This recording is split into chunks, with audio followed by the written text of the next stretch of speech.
Gavin Kostick, the literary manager of Fishamble, the new play company, and you're welcome to the home of Fishamble. And I'm delighted to say that we're joined today by two great playwrights, Deirdre Kinahan and Colin Murphy. And what we're here to talk about is, I suppose, the contribution that you made and that we made via Fishamble to the Decade of Centenaries. So, very importantly, Fishamble is supported by the Arts Council, Dublin City Council and Culture Ireland, and without those we wouldn't be able to do the theatrical work that we do. And then the Decade of Centenary itself was as a 10-year thing, I think, of the arts involvement with Ireland itself, reflecting on the period 1913 to 1923, when the creation of the state and everything that came with it. And that was supported by the Department of Tourism, Culture, Arts, Gaeltacht, Sports and Media. So that was a big thing. So in terms of that very large thing, theatre played a central role. In fact, I'll go straight in. In terms of playing a central role, 100 years after the Easter Rising, which the centre of which was in the GPO, Colin Murphy, you had the chance to write a play that would take place exactly on the 100th anniversary in the GPO itself, at the centre of this entire decade. I suppose I have to ask, by starting in, is what do you feel in terms of your responsibilities as a writer, faced with that brief? I think I probably try not to think too much about that responsibility, because something like that could become very deadening. Yeah. I mean, I was very conscious that I thought, you know, the Decade of Centenaries, but particularly as we headed into 2016, that there was a danger that it become about uncritical celebration, or commemoration, and kind of pageantry, and I thought there was absolutely a place for that, and each to their own, and each community to their own, how they wanted to mark it. But that's not what I'm interested in doing in theatre. I was interested in interrogating, in questioning, and when we knew that An Post were inviting us into the GPO, I was really conscious on the centenary itself. Yeah. I was conscious that would really place a burden on the play, a burden of expectation. The audience would be coming kind of revved up by the sort of festive spirit, patriotic fervour, all good, and that it would be very easy to give them pageantry, or for them to look for and find pageantry in the play, pageantry rather than conflict, and ambiguity and doubt and drama. So that was absolutely supported by An Post and Culture Ireland. So there is this sense of, I guess, celebration. On the other hand, did you feel somewhat that you don't necessarily either want to make people feel? Did you're not a contrarian historian, though, as far as I can see. As a playwright, you're not necessarily a contrarian either, as in, let's deny all of this. So I suppose let's go by research. How much did you do, and how did you get to understand, in a sense, what really you felt really happened and what those people were really like? Yeah, I was conscious of my own biases, and so I'm not a nationalist, and I was coming to it with a degree of scepticism about those events and their consequences, but the great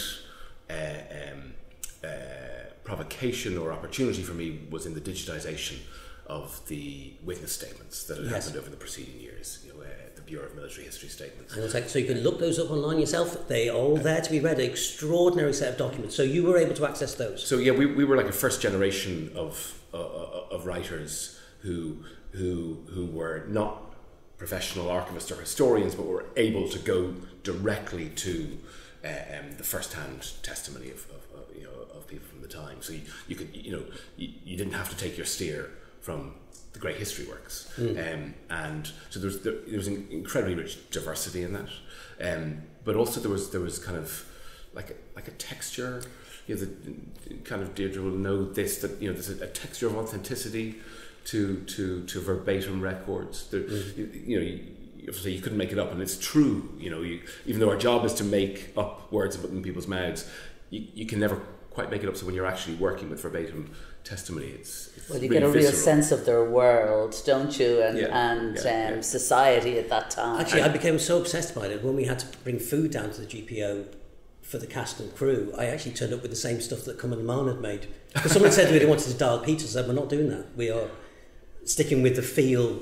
Yeah. To see members of the IRB would have been, I mean, the cast, but in uniform in GPO was extraordinary. It was, in fact, I think we have a chance to have a look at that now. You picked a little clip for us, so all of these can be seen as recorded works. They're available in various ways. You picked a little clip. What have you gone for? Yeah, so like the history we were taught was about conflict between the Irish and the British, right? And you tend to think then, you're on one team, and you sort of tend to assume the team was kind of united, until a little bit later in the history.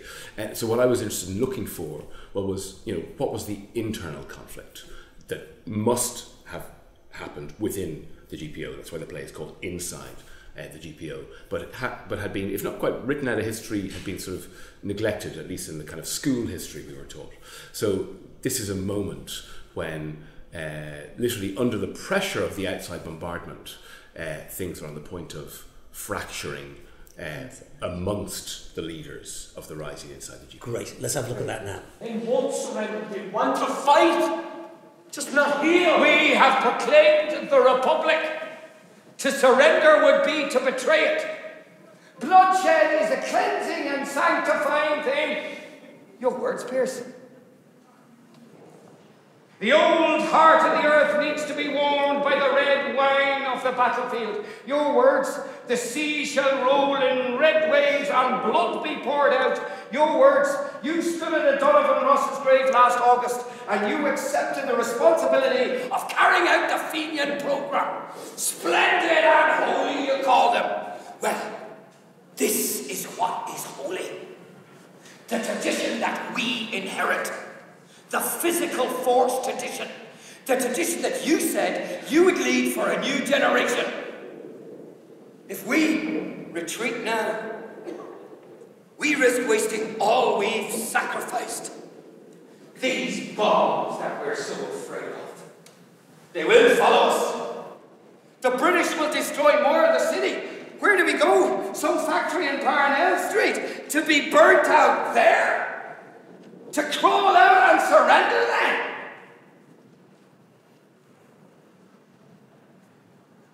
This is the birthplace of the Republic. And this is where we shall defend it. Great, so that was an excerpt of Inside the GPO by Colin Murphy. That was actually directed by Jim Cullerton. I would say what I'd like to follow up there is thinking about Ireland now, because it was all about 1916, it was also about 2016. And you said earlier, interesting thing, that you're not a nationalist, you don't claim that position. Literally, what did you learn? What did you learn by looking at all this? Did you shift your position on your own take on these things? Yeah, so I had the idea that the play, if it worked, should make everybody a bit uncomfortable about the ideas they came in with. Yeah. With their own preconceptions, and that applied to me too. Okay. And I suppose maybe the most surprising thing about the process was that I would write a speech like that for Tom Clark, whose idea that he is celebrating there, I think, has been incredibly destructive in Irish history. But I think I probably gave him the best speech in the play. Yeah. So it's remarkable. So it is that is uncomfortable for me, because I think the idea that something like in a literal sense, in a literal political sense, a republic was born by a group of men bursting into a post office. I think that has haunted us. Yeah, sure. But I certainly came to develop a much greater, a new level of empathy with and respect for those who fought and killed and died for that idea. Sure. Yeah, no, really interesting. And I want to bring Deirdre in there. We're going to link her away like mad. Tricky one, Deirdre. So I did say that the Decade of Centenaries is 1913 to 1923. And we started in 1916, and we move on now to the War of Independence, which follows on from the 16 Rising. But at the same time, looking back at 1913, there was a thing known as the lockout. Yes. And it seemed to me very much that although your play was set in the War of Independence, it really was rooted not so much in the Rising as the lockout. So would you just give us a moment on what was the lockout, and why you decided that was so important to talk about at that time? And I'd just like to say on that was actually supported, that whole production was sourced by Irish Rail and Dublin Port Company. So that was very important in making that happen. So yes, when Fishamble, you guys asked me to write a play about the embargo, which was a moment within the War of Independence where dockers and train drivers refused to transport munitions and soldiers around the countryside in support of the insurrectionists and in support of the rebellion. I couldn't help but throw myself into the whole world of civil activism and the role of socialism and workers' unions and workers in the War of Independence. And when you start looking at that, you have to look back. As in all history, it never starts in one particular place. You find yourself going back and looking at the role of workers' unions in the radicalisation of people. And it was the radicalisation of people that obviously led to 1916 and all that came after it. But one particular moment was the 1913 lockout.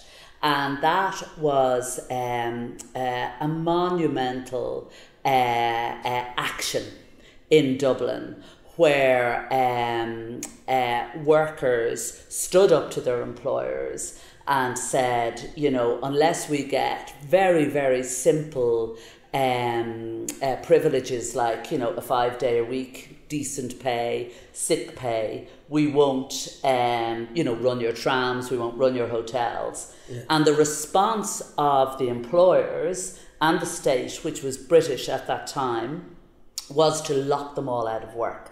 And it went on for months, and families starved, and children died, and it was a brutal time in Ireland, but it was a real starting point for, I think, a deep radicalisation that then knitted in to the whole kind of cultural movement celebrating Ireland and nationalism, and brought us to the point of 1916, out of which we came to this extraordinarily complex and brilliant war of independence that was ran by ordinary working class people, men and women. Yeah. And there were so many layers to the conflict. And I became particularly interested in the role of ordinary people, ordinary workers. You know, Colin in 1916 had to give voice to the major players like Tom Clark and Porrick Pierce.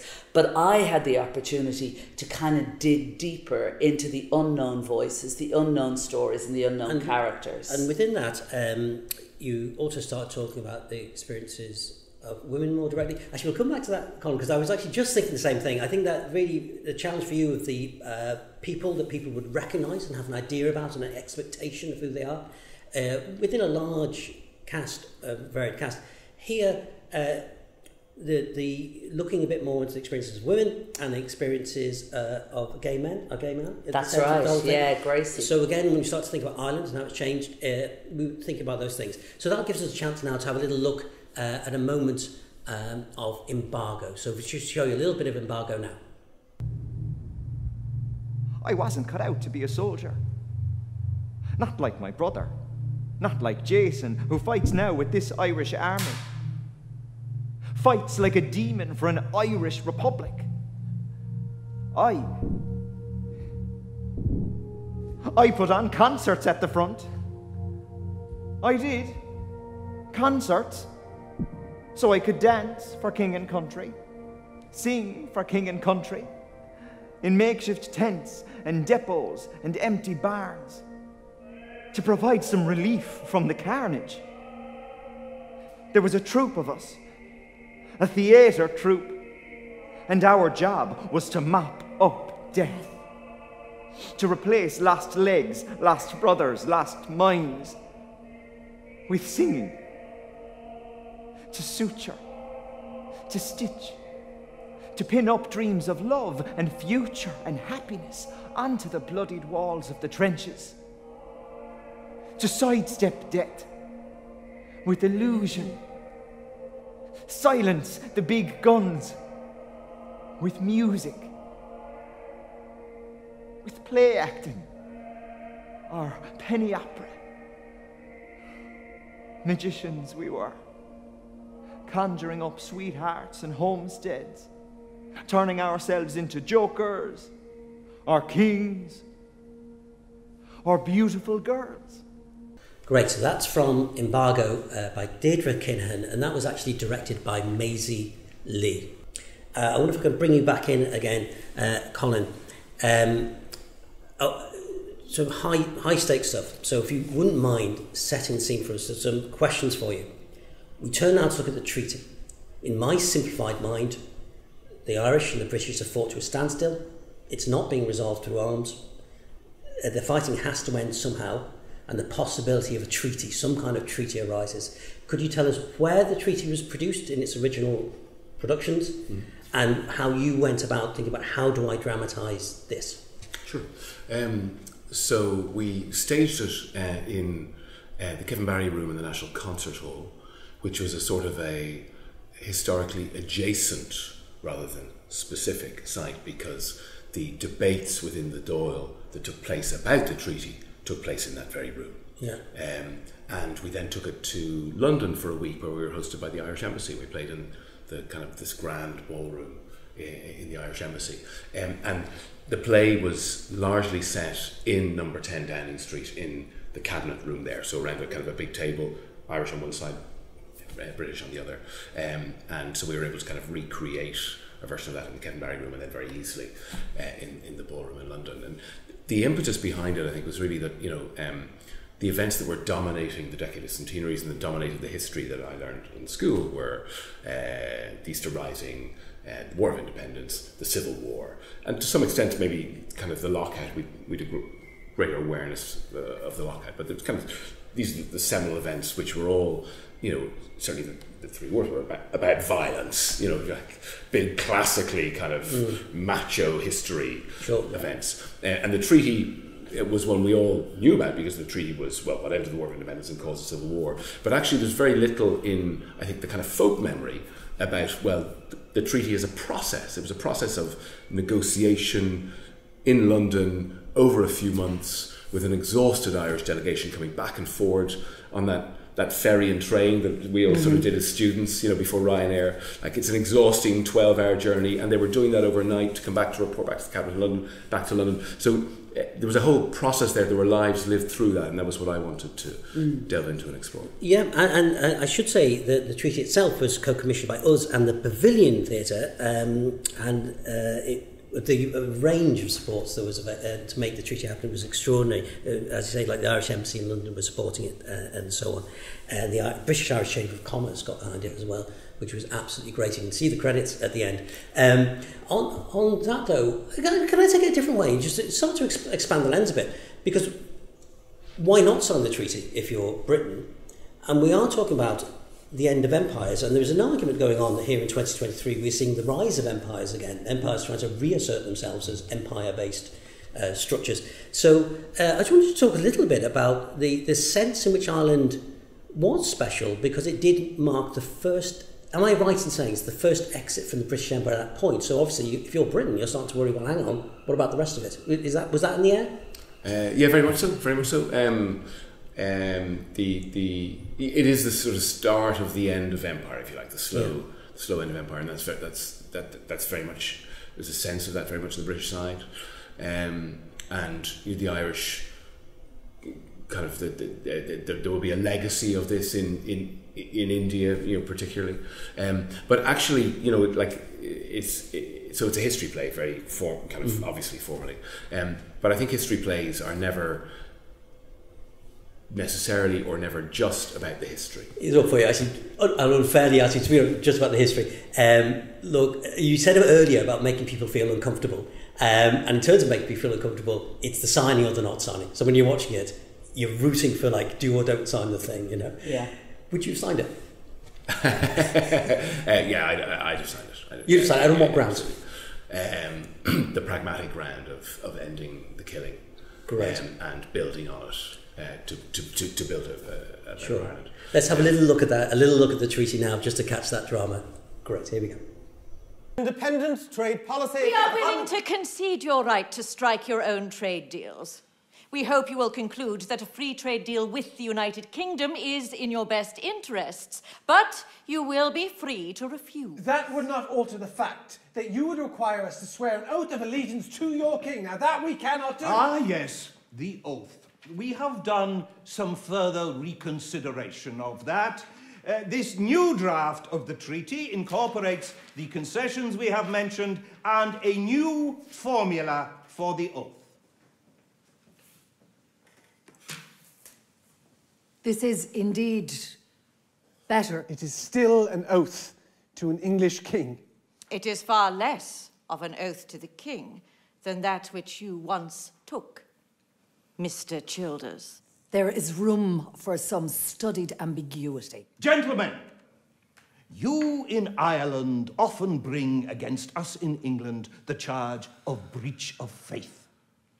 Now it is for you to show that Irishmen know how to keep faith. Let us end 700 years of conflict. They can't sign here. They haven't the authority. We have been talking to you for 2 months on the basis that you are plenipotentiaries. I have given Sir James Craig my word that I will send him the conclusions of these negotiations tonight in time for the opening session of the Northern Irish Parliament tomorrow. That's hardly a fixed deadline. I gave him my word, Mr. Barton. I will sign.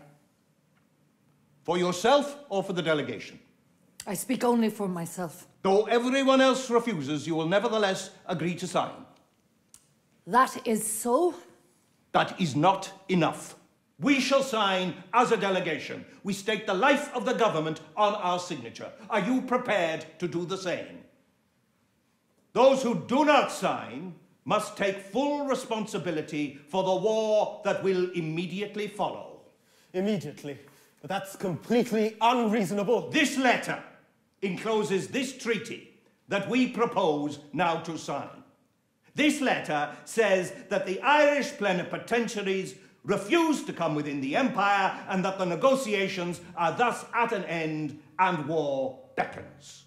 Whichever letter you choose travels tonight by special train to Holyhead and by destroyer to Belfast.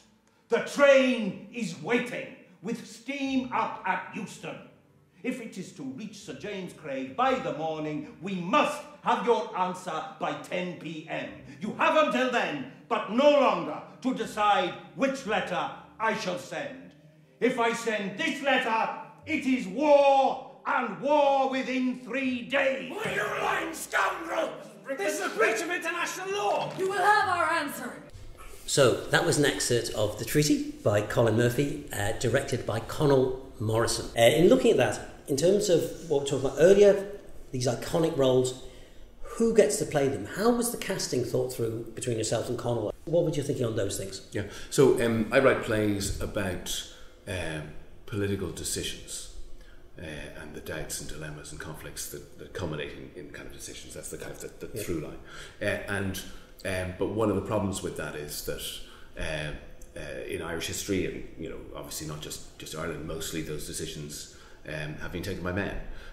So I come up against that issue of so am I writing another play about 10 men? Yeah. People who men. And sometimes the answer to that is well I am, because there's no denying the importance of that moment, and I want to tell it. And typically I tend to look it forced me to look harder in the history for the women's voices, because often they're not recorded as well or as prominently, but they're there, or to work harder imaginatively.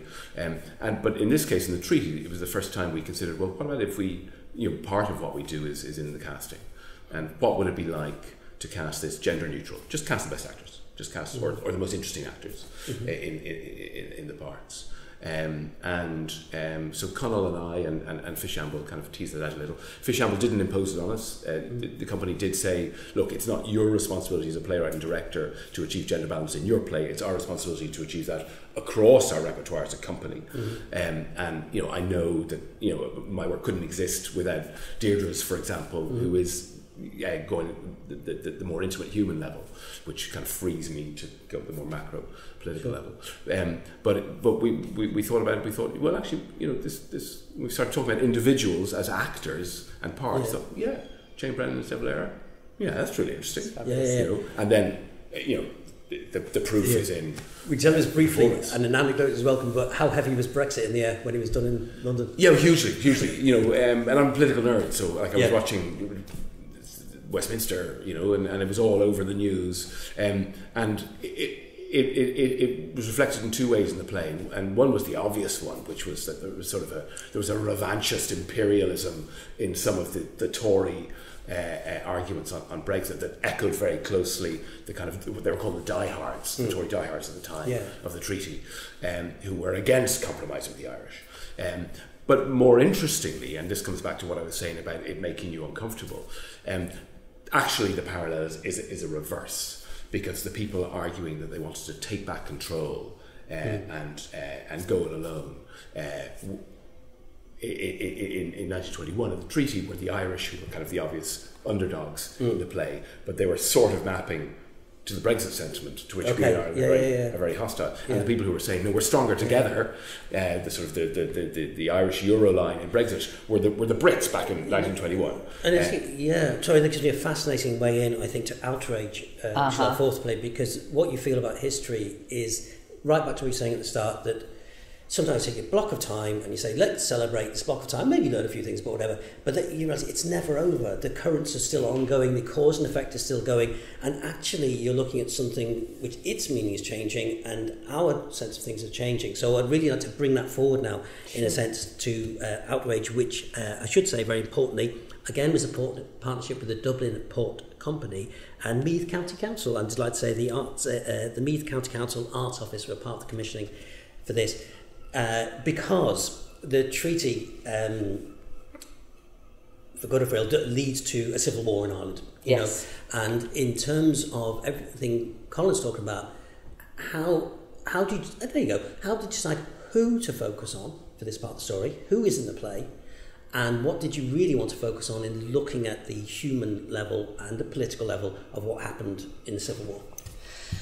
Well, I suppose, when it came to Outrage, I really wanted to look at the role of women in the entire Decade of Centenaries, because it had been entirely written out of the narrative that was propagated, that took precedence, that we were taught in school. And the more I dug down into the contribution of the population, the experience of the population, the more I realised that women were centre to it all. They weren't just making sandwiches. They weren't just, bringing bandages to the revolution. They were hugely involved in the thinking, in the strategy, and in the actual battle. So I wanted to move away from all those scenarios like the gunmen out in bushes on the hills. And I wanted to look at the politics of women and the experience of women. And then particularly after the treaty, we had our own diehards. That was a name that became attached to the women in Ireland and the people in Ireland who refused to accept the treaty. And of course, the women were the most vociferous against the treaty. So I suppose that was my thinking. And then once again, I was in a position to create 3 beautiful characters, 1 family scenario, and look at how 3 people who fought ardently together and had the same dreams and the same experience during 1916 and the War of Independence found themselves kind of blown apart by the treaty. Because you've got 2 sisters and the husband of one of the sisters. The husband, PJ, is so exhausted by war, he accepts the treaty and really wants to believe that it's a solution. Yeah. Nell, who was one of his comrades in arms, is absolutely virulently against the treaty. And then Alice, her sister, PJ's wife, initially kind of goes with PJ and wants to believe in the treaty, particularly because of their own domestic aspirations and their own lives. But as the Civil War kind of kicks in and the atrocities kick in and the reality of the division kick in, she shifts. Actually, so this is where I think things are tricky for Irish people, maybe for all people. There's elements of the Civil War which to this day people are not that comfortable talking about, what Irish people did to other Irish people. Absolutely. And you used the word atrocity there, and atrocity covers a lot. You can see people in the world today talking about huge events, trying to find the right words, but you've used the word outrage.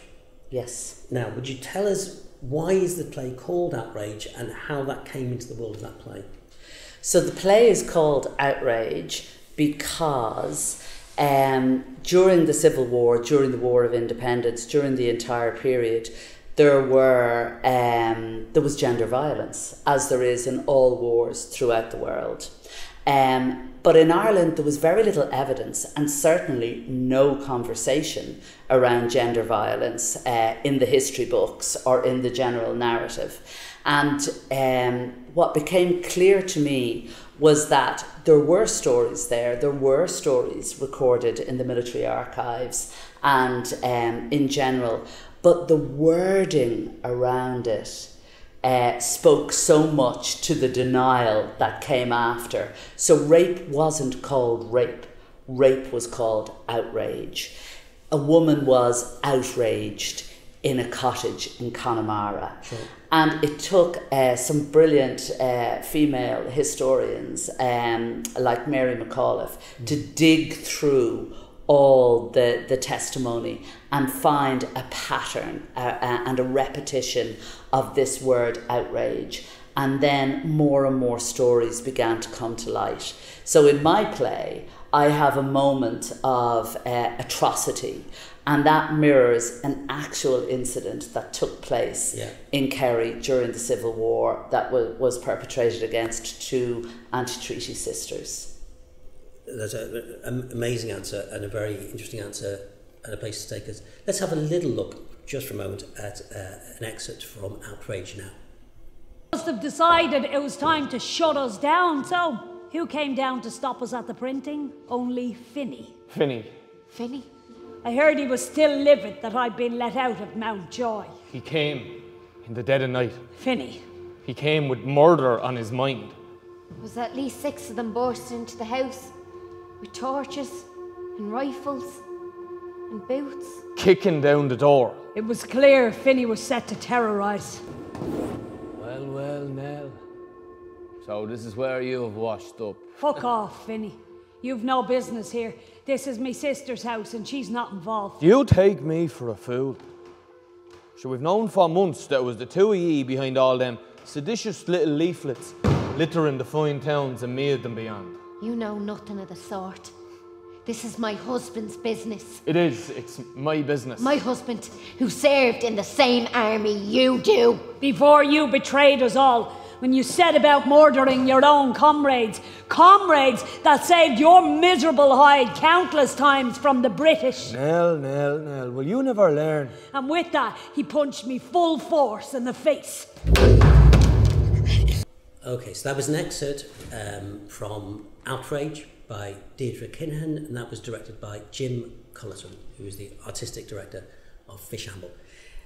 So those are the 4 plays. I just thought, as humans, as playwrights, as artists, having made that body of work, I just wanted to ask you, what do you think you've learned artistically? How do you think you've changed as writers because of this?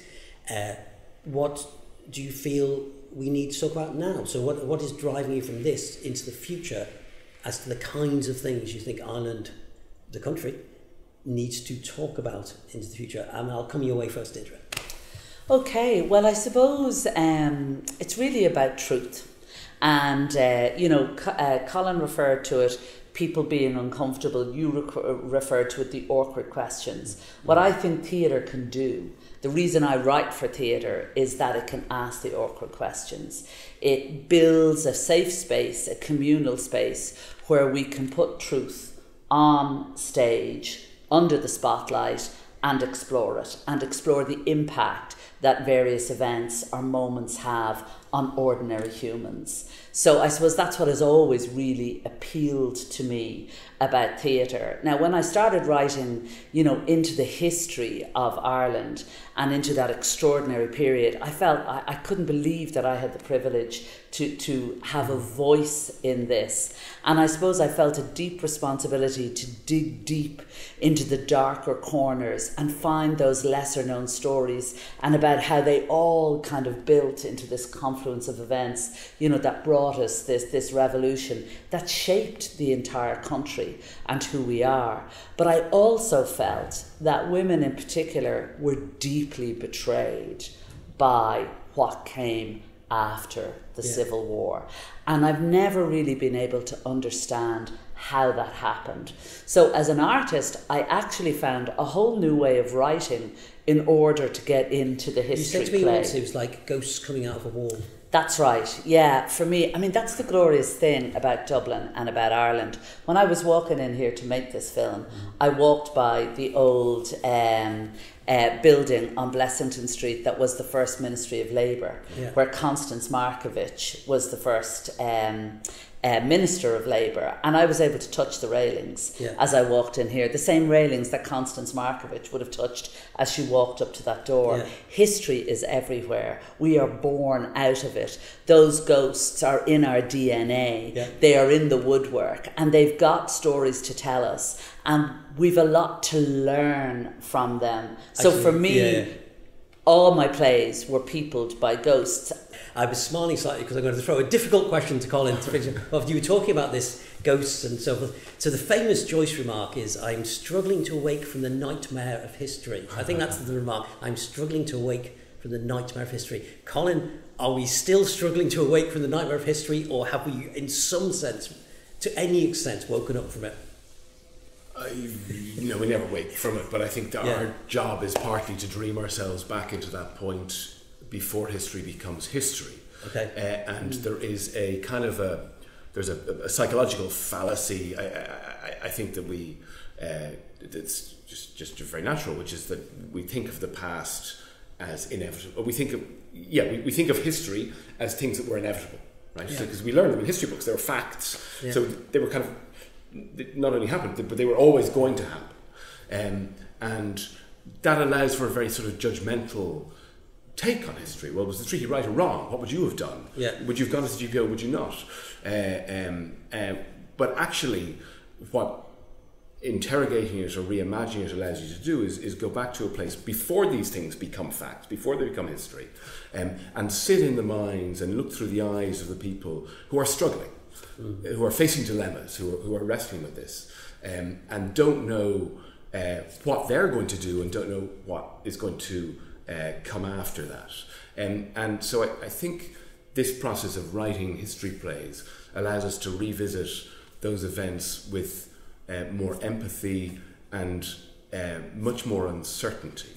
And I think then what we can try and do then is carry that forward and allow and help our audiences carry that sensibility forward into how we look at our own world today, and in my case, politics, political debates today, which where a word that we use a lot now, but in a different sense, is it's all driven by outrage, and social media platforms, massive tech companies are profiting on the basis of encouraging people to be outrageous or to provoke outrage because eyeballs and advertising, that's how they make money. And that's the opposite of what we're trying to do, which is get people into a dark room and live with characters on different sides of a conflict. And even though the events there may be outrage in the events, not sit there outraged at them, but sit there trying to empathise with them. I think it's a lovely place to let that sit in a way that this is what we started to talk about right at the beginning, is the power of theatre to talk about these things, the encouragement there for people to occupy that space as audiences, as makers of the future, of everything that's important that we've heard today from Colin and Deirdre about the capacity for us to sit in a room and experience those dilemmas, those struggles, those outrages, so that it is all part of what we can consider and think about, as for potentially a better society, a more human society. The changes that might need to come politically, change might need to come on a personal level, all of that. Great. So just remains to thank you very much for joining us today in Fishamble. You'll have seen the pieces of work. Do stick around with the credits. The credits will tell you who supported it, who made it happen, who the artists involved were, all of that. And indeed, our website right at the end is how you can engage with Fishamble and maybe be, sitting in these chairs into the future, talking about the next body of work. So thank you very much. Thank you, Colin, and thank you, Deirdre. Thanks so much, Gavin. Thanks a million. Great. Pleasure.